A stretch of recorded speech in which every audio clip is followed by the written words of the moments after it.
Saudara-saudari, teman-teman mahasiswa-mahasiswi yang terkasih, selamat pagi, berkat dalam, salam sehat, sejahtera untuk kita semua. Pagi hari ini kita akan melanjutkan pembahasan kita tentang surat-surat Paulus, dan fokus kita hari ini ada pada surat kepada jemaat di Filipi.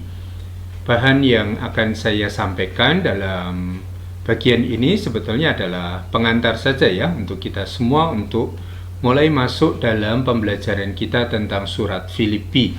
Pasti kita masing-masing perlu untuk membaca surat itu secara sendiri, secara pribadi, untuk mendalami, untuk memperoleh beberapa insight yang bisa kita peroleh, baik itu pokok gagasan teologi maupun juga pokok-pokok pastoral yang diperkembangkan oleh Paulus dalam surat yang sangat khas ini. Surat yang sangat menampakkan kedekatan antara Paulus sebagai seorang gembala jemaat dengan jemaat yang didirikannya. Kita ingat bahwa Filipi ini adalah jemaat pertama yang didirikan oleh Paulus di wilayah Macedonia, di wilayah Eropa, sebelum dia pergi ke Tesalonika dan juga mendirikan jemaat di sana. Nah, kita akan mempelajari surat Filipi ini dalam kelanjutan dengan surat Tesalonika yang pertama yang sudah kita pelajari minggu lalu. Surat yang menampakkan suasana yang mirip-mirip dengan surat 1 Tesalonika. Kita ingat sebentar ya, di dalam surat 1 Tesalonika Paulus itu menyatakan sukacitanya, kegembiraannya karena iman, karena kasih, karena pengharapan jemaat Tesalonika yang terus-menerus berkembang di tengah penganiayaan, di tengah penderitaan yang sedang dialami oleh jemaat. Dia menuliskan kelegaannya bahwa penderitaan itu ternyata tidak seperti yang dipikirkannya. Dia gelisah, dia khawatir kalau banyak orang itu akan meninggalkan iman karena penderitaan yang sedang dihadapi oleh jemaat Tesalonika. Ternyata ketika Timotius datang kembali kepadanya, Timotius memberitakan berita yang baik, membawa kabar baik yang melegakan Paulus. Maka menanggapi berita baik itu, Paulus kemudian menulis surat kepada jemaat di Tesalonika yang pertama itu. Sehingga isi dari keseluruhan surat Tesalonika sebetulnya adalah sukacita, kegembiraan, kebanggaan bahwa di tengah penderitaan dan penganiayaan itu, jemaat Tesalonika tetap teguh di dalam iman, di dalam kasih, dan di dalam pengharapan. Suasana batin yang sama, sukacita, kegembiraan, bangga atas jemaat itu juga muncul di dalam surat kepada jemaat di Filipi. Surat ini ditulis ketika Paulus sedang ada di dalam penjara. Kita tidak tahu waktu itu Paulus di penjara di mana. Tetapi nanti kalau kita membaca bagian pengantar, pembuka dari surat Filipi ini, kita tahu bahwa Paulus sedang ada di dalam penjara ketika dia menuliskan suratnya. Juga ada kegelisahan, ada kekhawatiran tentang bagaimana nanti dengan situasi jemaat Filipi ini. Apakah pemberitaan Injil yang sudah dimulai oleh Paulus itu bisa terus berlanjut, bisa terus berlangsung juga ketika Paulus itu sekarang ada di dalam penjara. Nah, Paulus itu mungkin juga punya kekhawatiran yang sama dengan kekhawatiran yang muncul mengenai situasi jemaat Tesalonika. Paulus juga mungkin khawatir, jangan-jangan karena aku di penjara, lalu pemberitaan Injil di antara jemaat di Filipi ini berhenti. Tetapi sekali lagi, ternyata apa yang dikhawatirkan Paulus itu tidak benar, tidak menjadi kenyataan. Karena Paulus mendengar justru ketika dia ada di dalam penjara, semakin banyak saudara, semakin banyak orang-orang Kristen di Filipi berani memberitakan Injil tanpa takut. Nah, sekali lagi kita melihat kelegaan Paulus bahwa apa yang menjadi kekhawatirannya ternyata tidak menjadi kenyataan. Ketika dia di penjara, justru muncul sekian banyak orang, ya, saudara-saudara orang-orang Filipi yang berani memberitakan Injil tanpa takut. Oleh karena itu, suasana umum surat Filipi ini sama dengan suasana umum surat 1 Tesalonika. Sukacita, kegembiraan, kebanggaan Paulus atas jemaat. kita akan sangat merasakanlah kedekatan batin Paulus dengan jemaat di Filipi, ya, begitu mencintai jemaat. Sementara jemaat itu juga begitu mencintai Paulus. Sehingga ketika Paulus ada di dalam penjara, mereka mengirim salah satu orang dari jemaat Filipi untuk mengunjungi Paulus, orang yang namanya Epafras itu. Dan dari Epafras itulah Paulus juga mengenal situasi yang sedang dihadapi oleh jemaat Filipi. Baik, itu pengantar singkat tentang surat Filipi yang saya harap ini kita camkan bahwa suasana umum surat Filipi ini adalah suasana sukacita, kegembiraan, kebanggaan.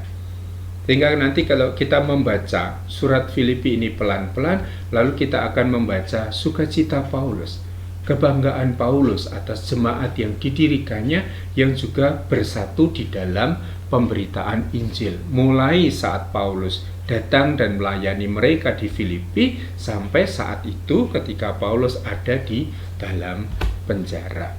Nah, yang pertama ini mengenai pemberitaan Injil di kota Filipi. Kita ingat ini perjalanan misi Paulus yang kedua yang diperkirakan itu terjadi tahun 49 sampai 52 Masehi. Ya, perjalanan misi yang dimulai di Antiokhia di sini. Setelah perjalanan misi yang pertama, Paulus dan Barnabas itu kembali ke Antiokhia dan mereka sepakat untuk mengunjungi lagi kota-kota yang pernah mereka kunjungi dalam perjalanan misi itu. Tetapi kemudian ada pertentangan di antara Paulus dan Barnabas berkenaan dengan orang yang namanya Yohanes Markus. Paulus tidak mau mengajak Yohanes Markus karena dulu mereka ditinggalkan oleh Yohanes Markus ketika mereka akan menyeberang dari pulau Siprus ini ke Pamfilia, daerah ini. Yohanes Markus pilih untuk pulang ke Yerusalem. Nah, Barnabas ingin mengajak lagi Yohanes Markus, tetapi Paulus tidak mau. Sehingga dua misionaris awal ini akhirnya berselisih dan mereka mengambil jalan yang berbeda. Sementara Barnabas bersama dengan Yohanes Markus kembali ke pulau Siprus di sini. Ya, Paulus bersama dengan Silas itu lewat jalur darat ke Tarsus, Derbe, Ikonium, dan seterusnya. Sampai di daerah Troas, kemudian Paulus dan teman-temannya menyeberang ke wilayah Macedonia. Dan kota pertama yang dikunjungi oleh Paulus, di mana Paulus kemudian juga memulai pemberitaan Injil adalah Filipi, kota Filipi. Nah, kita bisa membayangkan dalam rute perjalanan seperti ini, kota Filipi adalah kota pertama yang dikunjungi oleh Paulus.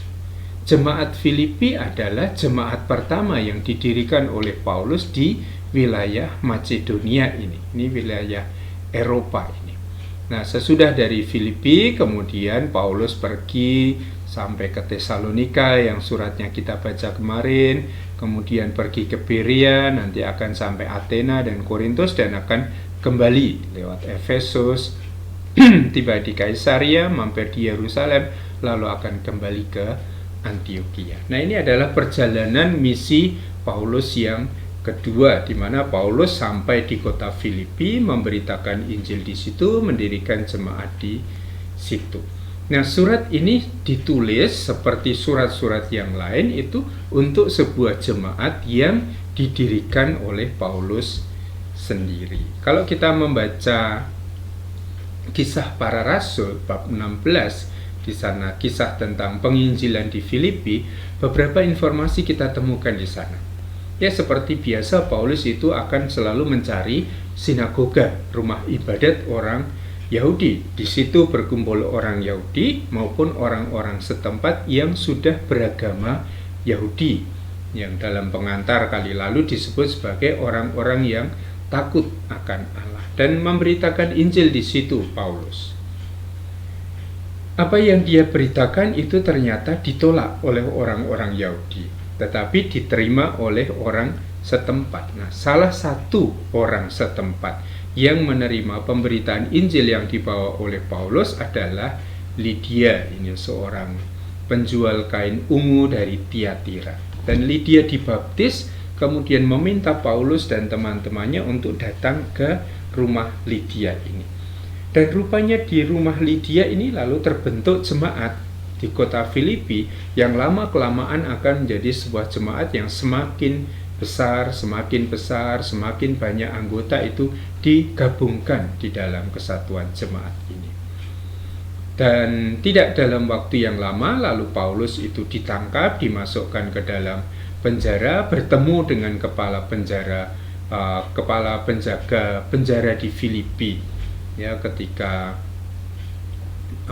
pintu-pintu penjara itu terbuka, kepala penjaga ini merasa tidak bisa melindungi Paulus. Paulus itu sudah melarikan diri sehingga dia mau bunuh diri, tetapi Paulus itu lalu mendekati kepala penjara itu dan mengatakan, "Kami ada di sini." Dan kepala penjara itu lalu bercakap-cakap dengan Paulus tentang apa yang harus dia lakukan. Ya, dan akhirnya ditunjukkan jalan bagi kepala penjara itu untuk mengimani Yesus. Nah, dalam perjalanan kemudian lalu Paulus bisa keluar dari penjara itu dan harus menyingkir ke kota yang lain yang nanti Paulus akan sampai di kota Tesalonika. Nah, ini adalah reruntuhan kota Filipi, ya, situs arkeologi tentu saja. Kita mengingat jemaat di Filipi ini sebagai jemaat yang didirikan untuk pertama kalinya oleh Paulus di wilayah Macedonia di daratan Eropa. Kota ini kota kuno yang sudah didirikan oleh Raja Filipus yang kedua dari Macedonia. Dia adalah bapak dari Alexander Agung, gitu ya, kaisar yang sangat raja yang sangat kita kenal dari wilayah Macedonia yang memperluas wilayahnya itu menjadi suatu imperium global yang begitu besar, bahkan hampir sampai ke wilayah India sana. Nah, ini sudah menjadi kota kuno yang kemudian dibangun kembali oleh Octavianus, seorang kaisar dari Roma atau yang kita kenal sebagai Gaius Julius Caesar Augustus. Kaisar Augustus ini kaisar yang memerintah pada zaman Yesus ini. Dan sebagai sebuah kota yang dibangun kembali oleh seorang kaisar, kota ini lalu juga menjadi sebuah kota yang Romawi. Nah, kota Romawi artinya apa? Tata hidup kota itu dibangun atas aturan-aturan, kebiasaan-kebiasaan, juga menghidupi mentalitas-mentalitas orang Romawi. Kota Filipi ini secara khusus memperoleh apa yang kita kenal sebagai Ius Italicum, ini hak orang-orang Itali atau keadilan Itali, gitu ya, hukum Itali, gitu.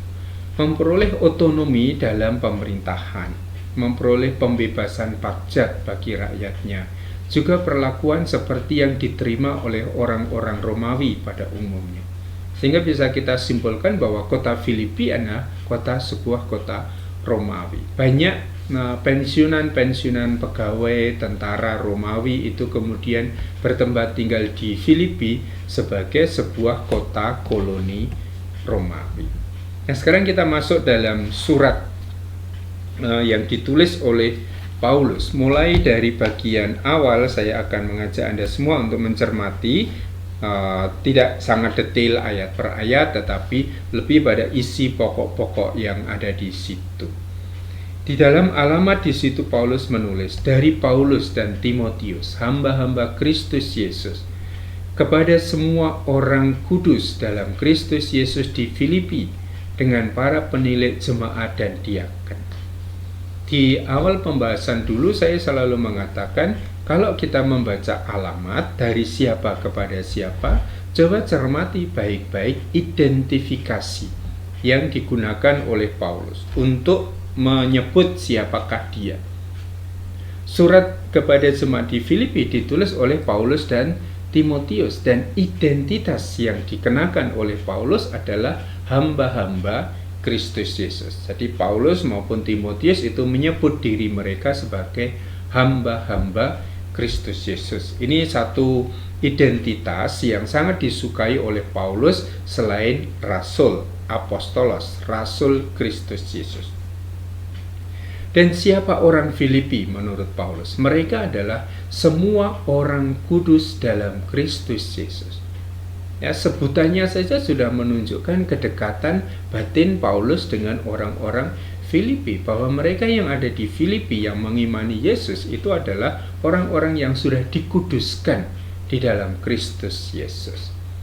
Nah, lalu menjadi jelas bagi kita sekarang. Surat ini ditulis oleh Paulus ketika dia ada di dalam penjara, dan rupanya di penjara itu juga ada Timotius, sehingga mereka bisa berdiskusi, mereka bisa berbagi ide, gagasan di dalam mempersiapkan surat yang akan dikirimkan untuk jemaat di Filipi ini.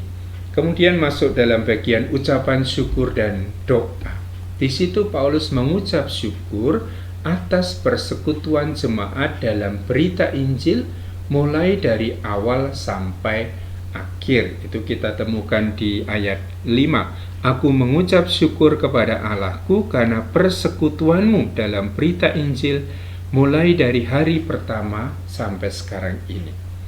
Ingat apa yang seringkali menjadi alasan syukur Paulus?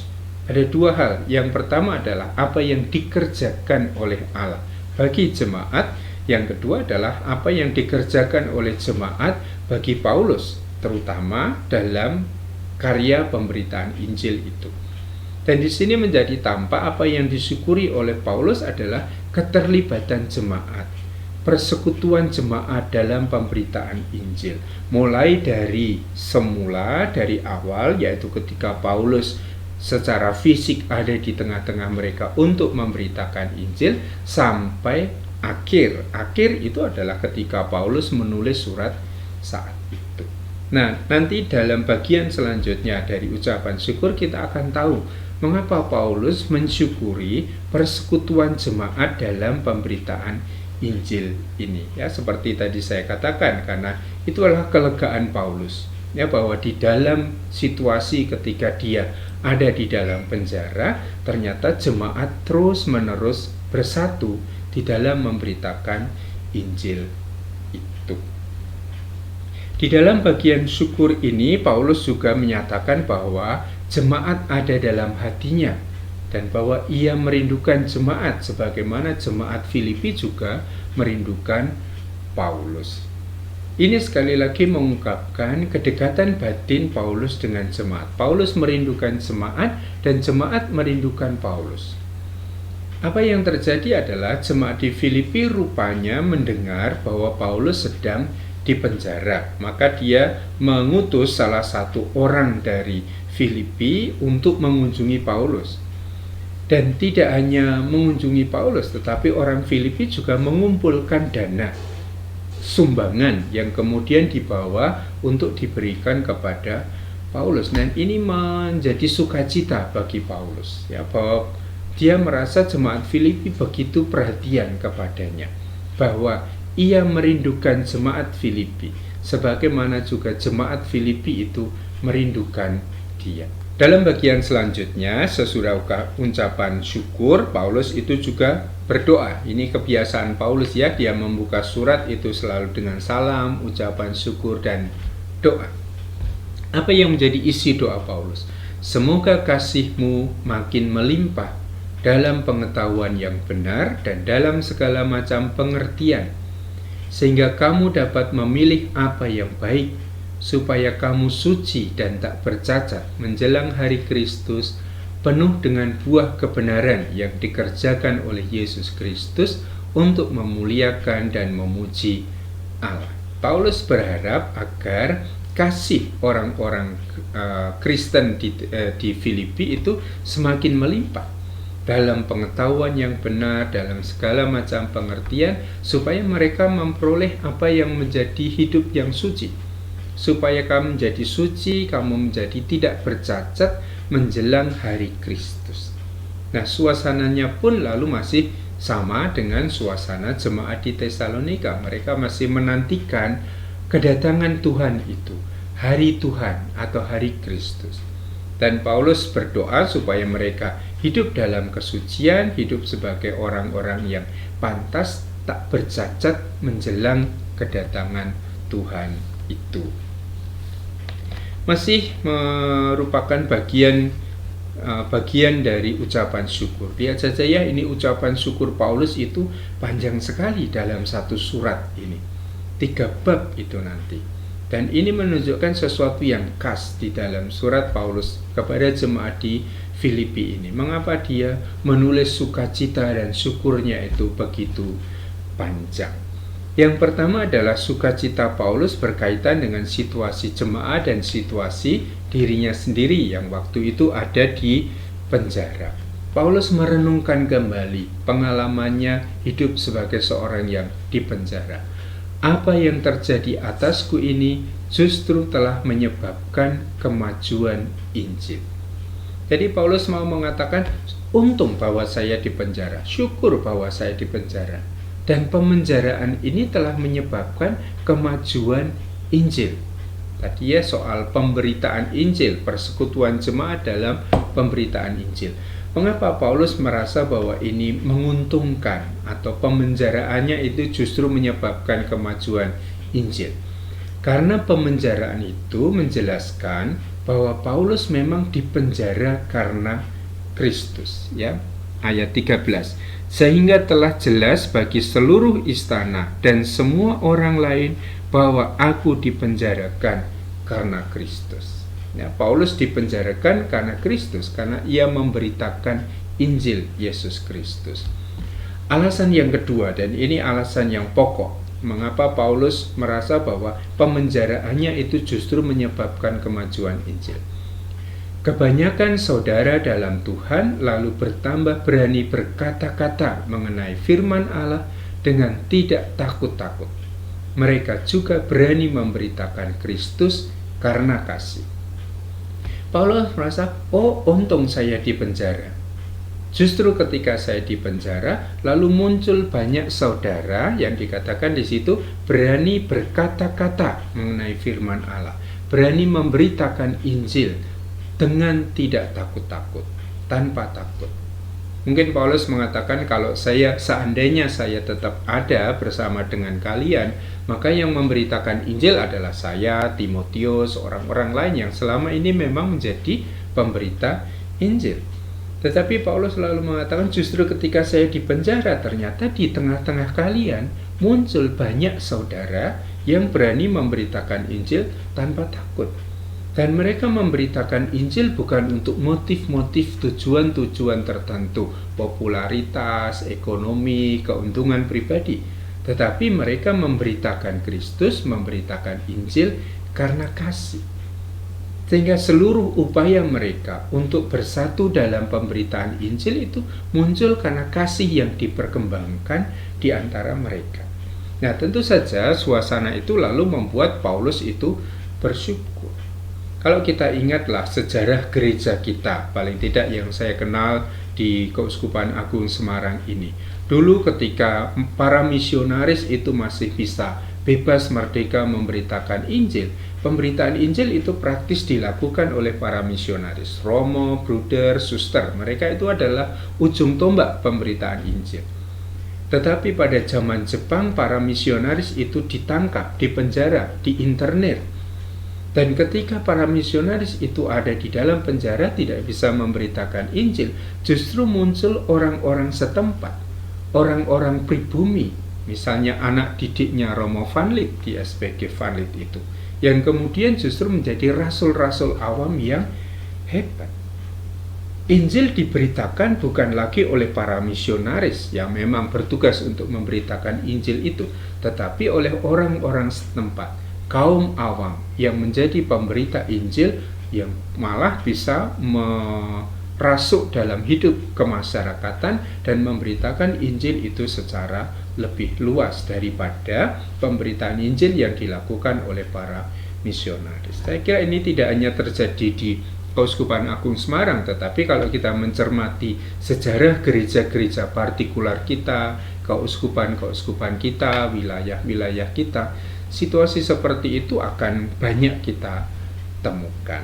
Maka Paulus itu tadi bersyukur atas situasi pemenjaraannya yang justru menumbuhkan kemajuan dalam pemberitaan Injil. Sekarang alasan syukur yang lain, ya. Paulus itu meneguhkan mereka di dalam syukur itu supaya mereka bersatu. Ya, tadi Paulus sudah bersyukur karena persekutuan mereka dalam pemberitaan Injil. Dan apa yang ingin diteguhkan oleh Paulus adalah supaya dalam persekutuan, dalam hidup bersama itu mereka menjadi sehati sepikir. Paulus tetap mengingatkan mereka untuk tetap teguh berdiri dalam satu roh, sehati sejiwa, berjuang untuk iman yang timbul dari berita Injil. Menjadi sehati sejiwa, sehati sepikir di dalam pemberitaan Injil itu. Sehingga kalau ada konflik, ada perpecahan, ada perselisihan, nanti Paulus menasihati mereka supaya mereka tetap hidup di dalam kesatuan, menjadi sehati sepikir.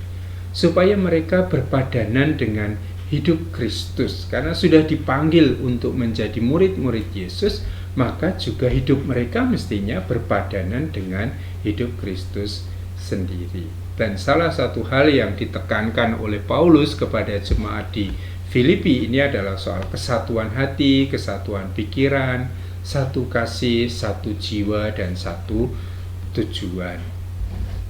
Ini bagian yang kedua, syukur sekaligus peneguhan Paulus agar mereka hidup senantiasa dalam kesatuan. Hal yang lain yang juga disebut oleh Paulus di dalam ucapan syukurnya ini adalah perutusan Timotius, ya. Tadi saya katakan, ketika Paulus ada di dalam penjara, orang-orang Filipi mendengar bahwa Paulus itu di penjara. Maka mereka mengirim utusan mereka kepada Paulus, yaitu Epafroditus. Nah, orang-orang Filipi itu juga mengumpulkan dana, sumbangan keuangan yang dibawa oleh Epafroditus ini kepada Paulus yang saat itu ada di dalam penjara. Dan sumbangan itu, perhatian itu, kasih yang diberikan oleh jemaat itu begitu mengena bagi Paulus. Sehingga dia juga nanti akan mengutus orang kepercayaannya, Timotius, untuk datang kepada jemaat, untuk memberitahukan situasinya kepada jemaat, sekaligus juga bagi Paulus untuk mengetahui situasi yang sedang dialami oleh jemaat di Filipi. Sehingga Paulus merencanakan akan mengutus Timotius di ayat 19 bab 2. Tetapi dalam Tuhan Yesus kuharap segera mengirimkan Timotius kepadamu, supaya tenang juga hatiku oleh kabar tentang hal ihwalmu. Ini rupanya kebiasaan Paulus. Ketika Paulus tidak bisa mengunjungi jemaat, dia kadang-kadang mengutus utusannya, ya, orang kepercayaannya untuk tahu situasi yang ada di tengah jemaat. Ketika dia mendengar penderitaan yang hebat di antara orang Tesalonika, dia mengutus Timotius. Dan ketika dia ingin mengetahui situasi jemaat di Filipi, dia juga mengutus Timotius. Maka ini adalah bagian dari perhatian Paulus, bagian dari syukur Paulus atas situasi jemaat yang sudah bersatu di dalam pemberitaan Injil, ya. Lalu tadi Paulus lalu mengatakan, oh ya, jangan khawatir, pemenjaraan saya ini justru menyebabkan kemajuan Injil. Justru ketika saya di penjara, di antara kalian muncul banyak orang yang dengan tanpa takut memberitakan Injil. Nah, sampai di sini kita melihat suasana umum surat Filipi itu suasana penuh sukacita. Paulus merasa diperhatikan oleh jemaat, sehingga dia juga bisa memperhatikan jemaat secara lebih. Jemaat mengutus Epafroditus untuk tahu situasi Paulus, dan sekarang Paulus mau mengirimkan Timotius untuk mengetahui situasi yang ada di tengah jemaat, sekaligus juga untuk memberitakan kepada jemaat situasi yang sedang dihadapi oleh Paulus. Yang intinya adalah Paulus merasa bangga bahwa ketika dia mendengar mungkin dari Epafroditus bahwa banyak orang yang berani memberitakan Injil, Paulus itu lalu merasa, oh kalau begitu pemenjaraan yang sekarang saya alami ini justru menyebabkan kemajuan dalam pemberitaan Injil. Situasi surat ini berubah ketika kita masuk di bab 3 ayat 1b. Sukacita, pujian itu tiba-tiba berubah menjadi nada-nada peringatan yang keras. Bahkan juga menggunakan kata-kata yang cukup keras kalau tidak dikatakan kasar gitu ya. Bagian ini saya beri judul bermegah dalam Kristus, dan sebetulnya memuat teguran bagi kelompok-kelompok tertentu yang suka memegahkan diri dalam hal-hal lahiriah. Ingat apa yang sudah saya jelaskan di bagian pengantar tentang identitas Paulus, itu kita ingat lagi di bagian ini ya. Mulai bab 3 ayat 1b, suasana pembicaraan Paulus itu berubah ya. Nada syukur, nada peneguhan, nada sukacita yang ada di bab 1 sampai bab 2 itu sekarang berubah menjadi nada serangan keras. Dan serangan keras ini pasti tidak ditujukan untuk orang Filipi, tetapi ditujukan untuk kelompok-kelompok yang senyatanya menimbulkan permasalahan di dalam jemaat. Tidak disebutkan ini kelompok yang mana gitu ya, tetapi jelas mereka disebut sebagai kelompok-kelompok yang merugikan hidup bersama, yang mungkin justru menimbulkan perselisihan, menimbulkan konflik, sehingga tadi mereka diminta atau dinasihati oleh Paulus untuk hidup sehati sepikir. Nah, keanehan ini membuat orang berpikir, apakah sebetulnya surat Filipi ini hanya satu surat? Ataukah sebetulnya ini dua surat yang kemudian digabung bersama-sama?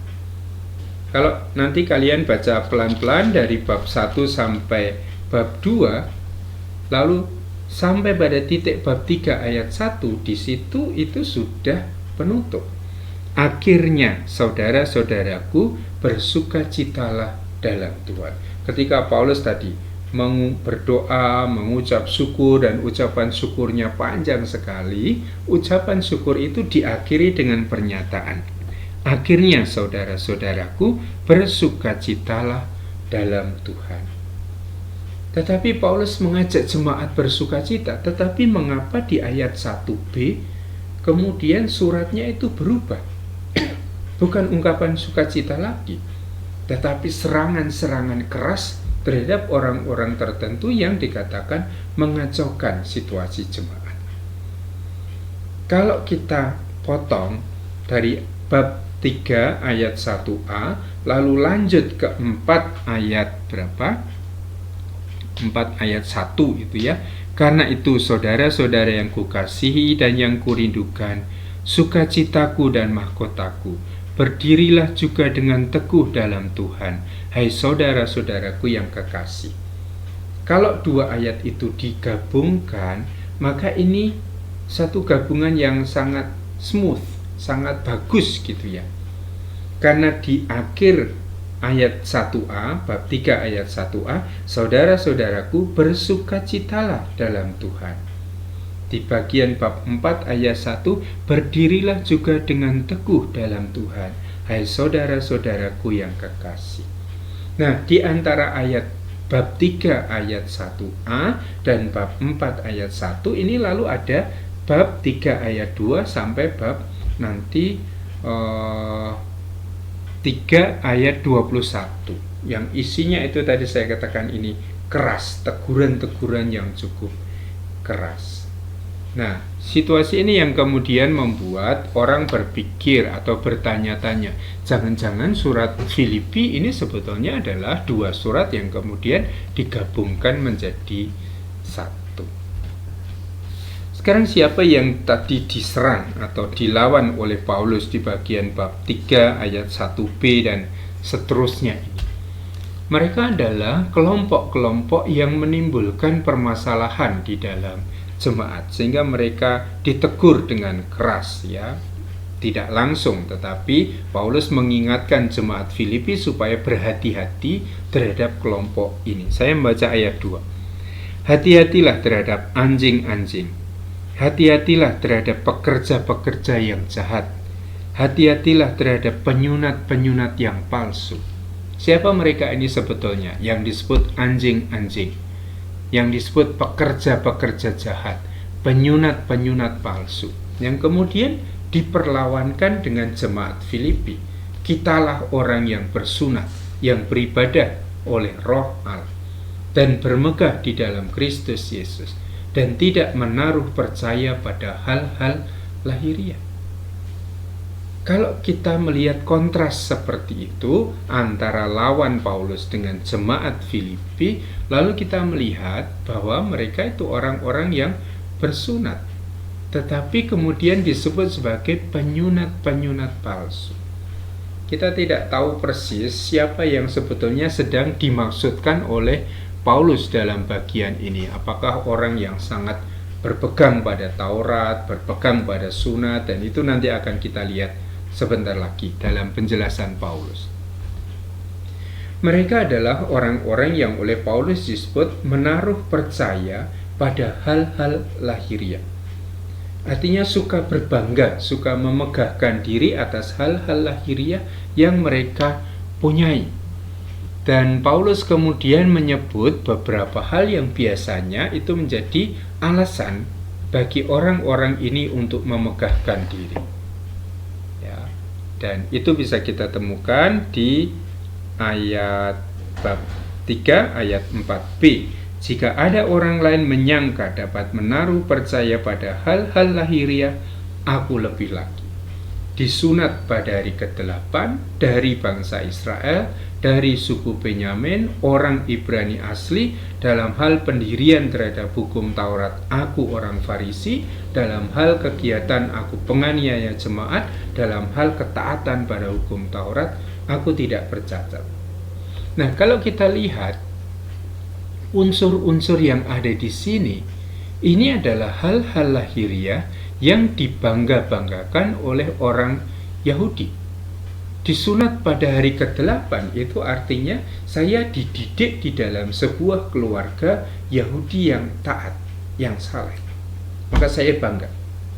Dari bangsa Israel, ya, Israel selalu memahami dirinya sebagai bangsa pilihan Allah yang terbedakan dari bangsa-bangsa yang lain. Dari suku Benyamin, orang Ibrani asli, ya. Kalau mau berbangga sebagai orang Yahudi berarti masih bisa berbahasa Aram.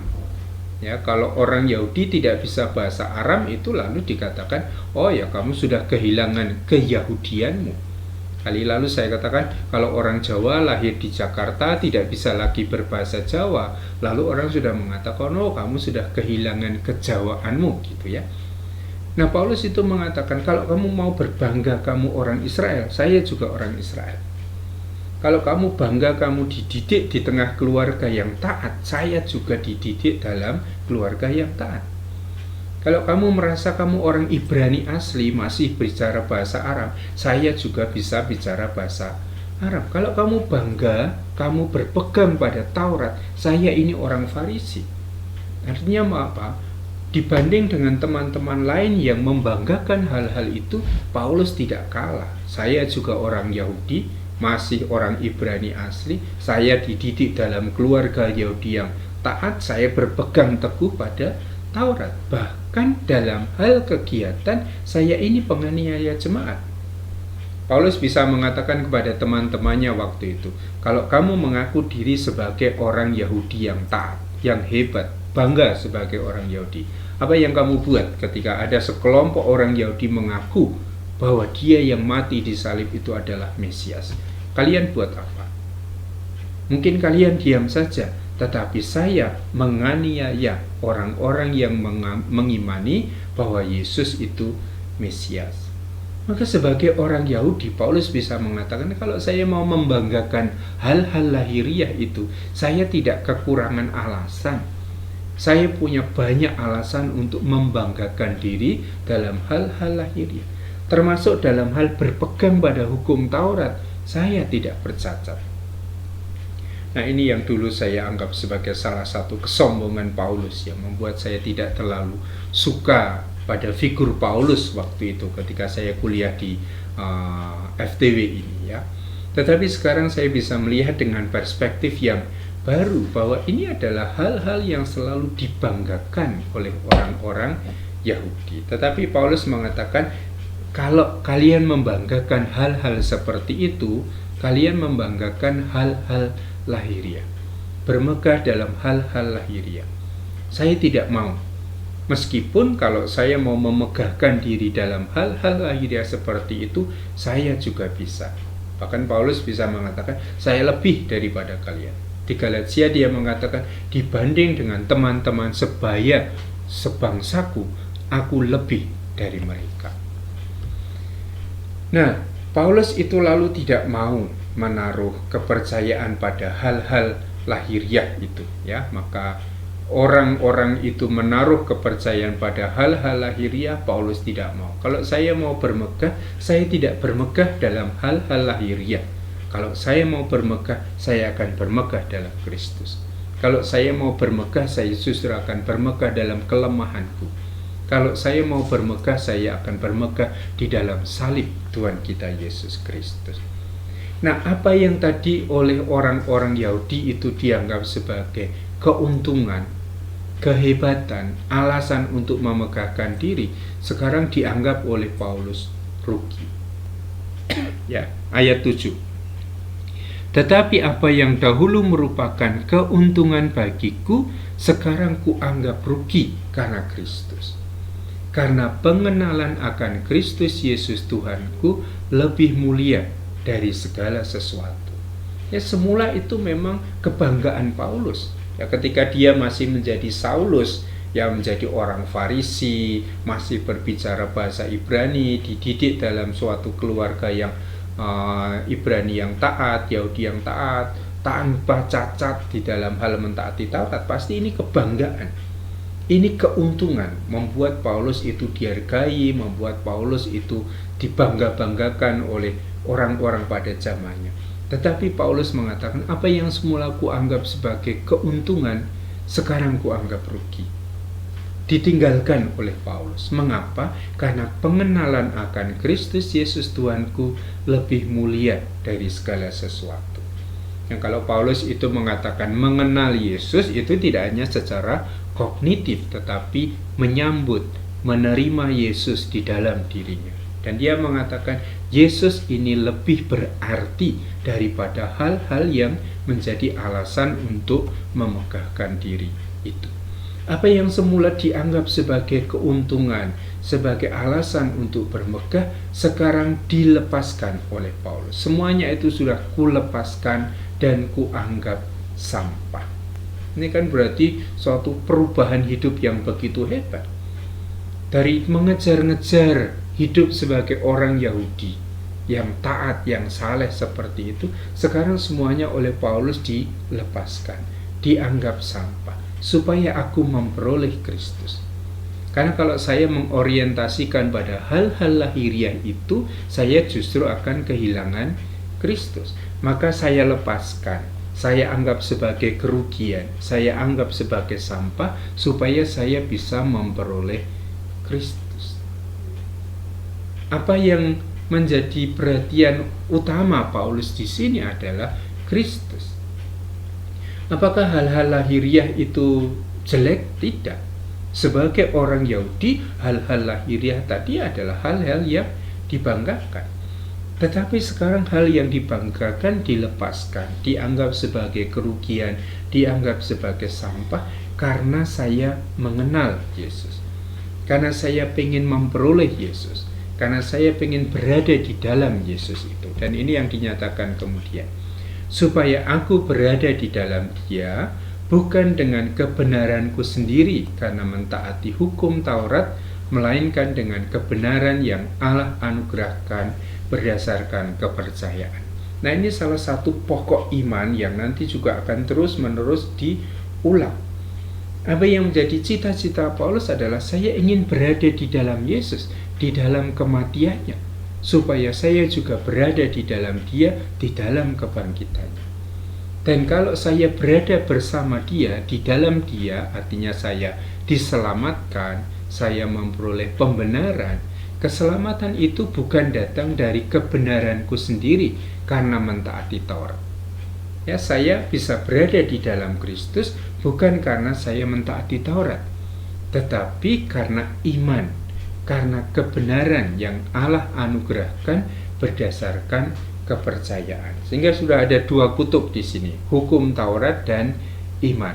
Mana yang membuat saya berada di dalam Dia, berada di dalam Kristus, bukanlah hukum Taurat, tetapi iman yang dianugerahkan oleh Allah. Yang ku kehendaki ialah berada di dalam Dia, berada di dalam Yesus itu, mengenal Dia dan kuasa kebangkitannya, dan persekutuan dalam penderitaannya. Maka Paulus ingin menjadi satu dalam penderitaan Kristus, menjadi satu juga di dalam kebangkitannya, di mana aku menjadi serupa dengan Dia dalam kematian, supaya aku akhirnya beroleh kebangkitan dari antara orang mati. Ya, Paulus menyatukan diri dengan Yesus di dalam kematiannya dengan harapan supaya dia juga beroleh kesatuan dengan Yesus itu di dalam kebangkitan. Nah, lalu mungkin orang berpikir Paulus itu begitu hebat, dia sudah bisa mencapai tahap hidup iman seperti itu. Tapi Paulus mengingatkan jemaat di Filipi, saudara-saudara, aku sendiri tidak menganggap bahwa aku telah menangkapnya. Tetapi ini yang kulakukan, aku melupakan apa yang telah ada di belakangku dan mengarahkan diri kepada apa yang ada di hadapanku, dan berlari-lari kepada tujuan untuk memperoleh hadiah, yaitu panggilan surgawi dari Allah dalam Kristus Yesus. Ya, meskipun Paulus itu tampak sudah menjadi orang yang begitu hebat, kokoh, matang di dalam iman, tetapi Paulus merasa bahwa perjuangan saya belum selesai. Saya memang ingin menjadi satu dalam kematian Yesus, supaya saya juga menjadi satu dalam kebangkitan Yesus. Maka sekarang saya belum apa-apa. Saya masih berlari, dikatakan di situ, berlari-lari kepada tujuan untuk memperoleh hadiah, yaitu panggilan surgawi dari Allah dalam Kristus Yesus. Dia ingin bersatu dengan Kristus, tidak hanya bersatu dalam kesementaraan, tetapi bersatu di dalam keabadian, dalam keselamatan itu. Dan dia merasa, saya berlari-lari, saya mengejar hadiah itu. Kalau saya boleh mencapai Kristus, kalau saya boleh menangkap Kristus, sebagaimana Kristus sudah menangkap saya. Ya, itu permenungan tentang peristiwa Damsyik ini. Nah, teman-teman, bisa kita simpulkan apa yang dikatakan oleh Paulus ini tentang lawan-lawannya, ya, mereka yang bermegah dalam hal-hal lahiriah, yang menganggap hal-hal lahiriah itu sebagai kemegahan, keuntungan. Lalu Paulus menampilkan dirinya sendiri yang menganggap hal-hal lahiriah itu sebagai kerugian, sebagai sampah. Sementara orang menganggap bahwa dia akan dibenarkan karena mentaati hukum Taurat, Paulus mengatakan kebenaran saya ini, keselamatan saya ini bukan datang dari Taurat, tetapi datang dari kepercayaan akan Yesus. Paulus itu sudah meninggalkan semuanya itu dan menganggapnya ini sebagai masa lalu, sudah ada di belakang. Dan sekarang dia mengarahkan pandangannya itu jauh ke depan. Ketika orang berpikir akan menjadi sempurna di dalam kemegahannya itu karena hal-hal lahiriah, Paulus itu justru menganggap dia akan menjadi sempurna kalau dia berhasil menangkap Yesus, seperti dia sendiri sudah ditangkap oleh Yesus. Sehingga keinginan Paulus itu adalah bersatu dengan Kristus dalam kematian dan juga di dalam kemuliaan. Nah, sesudah mengakhiri bagian ini, lalu Paulus itu memberikan nasihat seperti dalam surat-surat yang lain. Apa nasihat Paulus? Ikuti teladanku, jangan menjadi seteru salib Kristus, berdirilah dengan teguh di dalam Tuhan. Nah, Paulus sudah menjadikan dirinya sendiri sebagai contoh, sebagai teladan, yang tidak membanggakan diri akan hal-hal lahiriah itu, tetapi yang hanya membanggakan diri karena bersatu dengan Kristus. Coba ini kita gunakan juga untuk permenungan, untuk refleksi hidup kita sebagai orang beriman di zaman sekarang. Betapa sering kita membanggakan diri kita sendiri karena pencapaian-pencapaian kita. karena prestasi-prestasi kita, karena status kita. Dan Paulus mengatakan semuanya itu kuanggap rugi, semuanya itu kuanggap sampah. Sekarang yang menjadi utama, yang menjadi pokok dalam hidup Paulus adalah Yesus. Saya mengejarnya, saya ingin menangkapnya, ya. Tetapi jangan dibayangkan bahwa saya ini sudah menangkapnya. Saya masih terus berlari, ya, untuk mengenal Yesus, untuk menjadi semakin sehati seperasaan dengan Yesus, untuk menjadi serupa dengan Yesus. Dan ini dinasihatkan oleh Paulus kepada jemaat di Filipi, supaya apa yang sudah dia hayati di dalam hidupnya dalam mengikuti Yesus itu juga menjadi teladan yang baik bagi orang-orang Filipi, supaya mereka tidak menjadi seteru salib Kristus, lawan salib Kristus, yang akan segera dikatakan oleh Paulus ketika orang meninggikan diri, ya, Kristus justru menjadi orang yang merendahkan diri serendah-rendahnya, taat sampai mati di salib. Dan ini pasti dipengaruhi oleh situasi, cara berpikir orang-orang Filipi zaman itu. Ketika yang mereka kejar itu adalah yang namanya honor, ya, honor dalam bahasa Latin itu adalah kehormatan, mengejar hormat, maka disebut cursus honorum. Orang mengejar hormat, Paulus justru menasihati mereka akan Yesus yang merendahkan diri. Kita akan mempelajari nanti salah satu bagian dari surat Filipi yang disebut sebagai kidung kenosis. Dia yang walaupun dalam rupa Allah tidak menganggap kesetaraan dengan Allah sebagai milik yang harus dipertahankan, melainkan ia mengosongkan diri menjadi manusia, mengambil rupa hamba, taat sampai mati di salib. Maka tadi judul dari bagian ini adalah bermegah di dalam Kristus. Kalau orang Filipi mau bermegah di dalam kehebatan-kehebatan hal-hal lahiriah, saya justru bermegah di dalam Kristus yang mengosongkan diri, yang taat sampai mati di salib. Karena itulah jalan yang harus ditempuh oleh semua pengikut Yesus. Dan jalan kemuliaan Yesus itu memang harus melalui pengosongan diri, perendahan diri itu. Dan Allah meninggikan dia, memberikan kepadanya nama yang melebihi segala nama. Ya kan? Justru dia yang sudah merendahkan diri inilah yang akan dimuliakan oleh Allah. Sementara orang-orang Romawi dan orang-orang Filipi justru ingin meninggikan diri dengan hal-hal lahiriah, yang menurut Paulus, itu sampah, itu rugi. Kalau kamu mau meninggikan diri, contohlah Yesus yang sudah mengosongkan diri, sudah merendahkan diri. Dan dia yang sudah merendahkan diri inilah yang kemudian diangkat dalam kemuliaan oleh Allah. Dan jalan kemuridan, jalan hidup semua orang Kristen adalah jalan kenosis, jalan perendahan diri itu.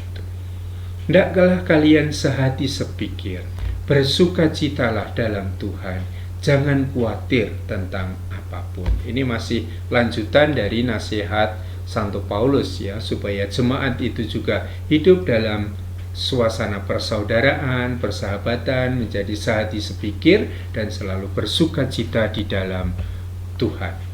Semua yang benar, semua yang mulia, semua yang adil, semua yang suci, semua yang manis, semua yang sedap didengar, semua yang disebut kebajikan dan patut dipuji, pikirkanlah semuanya itu. Ya, pada intinya Paulus mau mengatakan, hendaklah kalian berpikir tentang apa yang baik, apa yang benar, apa yang mulia, apa yang adil, apa yang suci, apa yang manis untuk didengar, apa yang disebut kebajikan. Dan jangan menyibukkan diri dengan hal-hal lain, termasuk hal-hal lahiriah yang dibangga-banggakan, itu yang sebetulnya adalah sampah, rugi. Kalau kamu masih terus berpegang pada hal-hal lahiriah itu, kamu justru kehilangan Kristus. Maka kalau mau meneladan Paulus meninggalkan semuanya itu. Dia menganggap semua yang ada di belakangnya itu sudah sebagai hampa. Sekarang dia mengarahkan pandangannya pada apa yang di depan.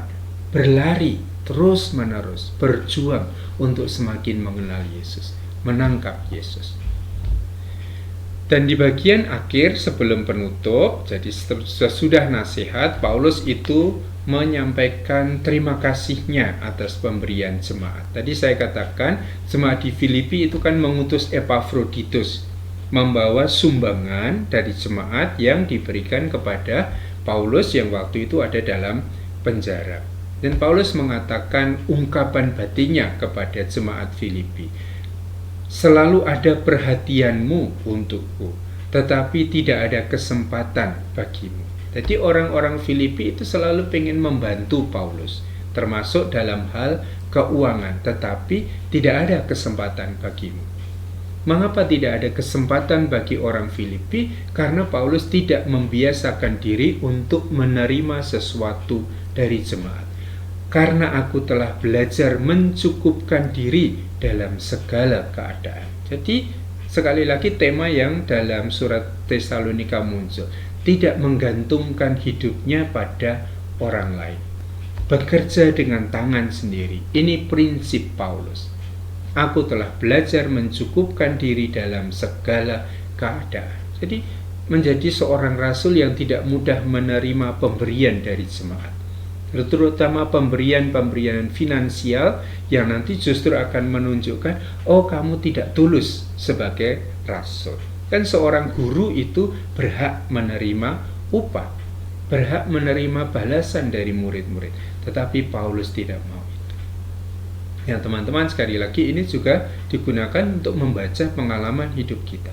Apakah kita mudah menerima pemberian orang lain untuk apa yang sudah kita buat? Paulus mengatakan, saya tidak akan membuat itu. Sementara mungkin hati kita yang tidak tulus itu, kalau saya melakukan kebaikan, saya mengharapkan sesuatu.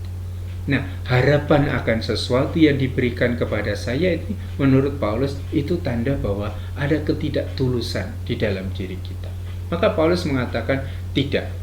Dan karena Paulus selalu menolak itu, lalu Paulus mengatakan tidak ada kesempatan bagimu untuk memberikan pemberian-pemberian itu kepada Paulus. Ini bisa menjadi bahan permenungan kita juga ya. Salah satu keutamaan kita sebagai gembala adalah tidak mudah menerima pemberian dari jemaat untuk apa yang kita buat ya. Supaya apa yang kita lakukan di dalam pastoral, di dalam pelayanan kita, sungguh-sungguh keluar dari kasih kita, sungguh-sungguh keluar dari kerelaan kita. Tadi Paulus mengatakan, semakin banyak saudara yang berani memberitakan Injil tanpa takut, dan mereka memberitakan Kristus karena kasih, bukan karena motif-motif keuangan, motif finansial, motif ekonomi, motif popularitas, motif kehormatan.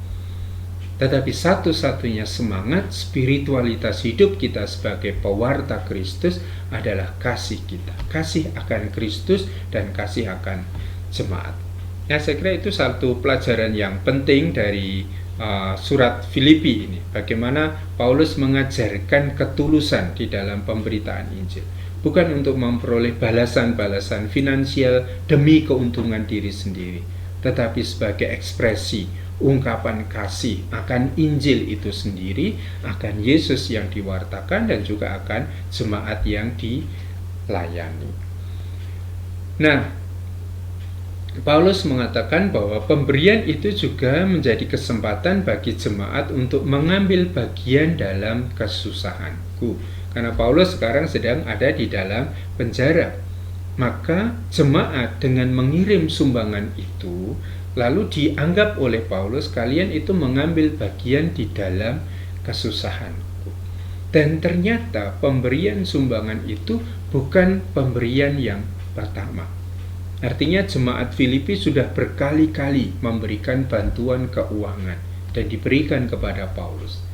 Sekali lagi, Paulus tidak menggunakan itu untuk kepentingannya sendiri, tetapi Paulus mengumpulkan sumbangan itu yang kemudian dibawa ke jemaat miskin, orang-orang Kristen di Yerusalem.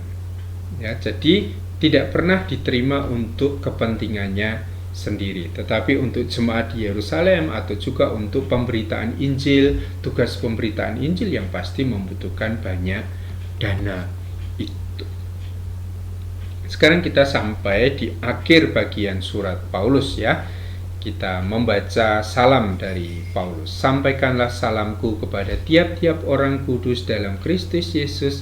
Salam kepadamu dari saudara-saudara yang bersama-sama dengan aku. Nah, Paulus mengakhiri suratnya. Dan dengan demikian lalu pengantar untuk surat Filipi ini juga berakhir. Saya mempersiapkan bagian ini dan kita akan menggunakan waktu 2 minggu untuk membahas secara khusus surat Filipi. Maka di bagian awal dari pembahasan kita ini saya mempersiapkan presentasi ini, tetapi bahan yang akan digunakan terutama dalam diskusi awal itu adalah bahan yang disiapkan oleh teman-teman SSCC. Nah, apa yang saya siapkan ini untuk menambah materi yang sudah disiapkan oleh teman-teman SSCC yang semoga sudah disiapkan dan akan saya upload di LMS. Nah, untuk sementara kita akhiri pertemuan kita, pembahasan kita. Nanti pokok-pokok tertentu di dalam surat Filipi masih akan kita bahas lagi dalam pertemuan kita hari ini dan juga minggu yang akan datang. Nah, terima kasih atas perhatian teman-teman. Selamat belajar, selamat melanjutkan aktivitas. Tuhan memberkati kita semua. Berkat dalam.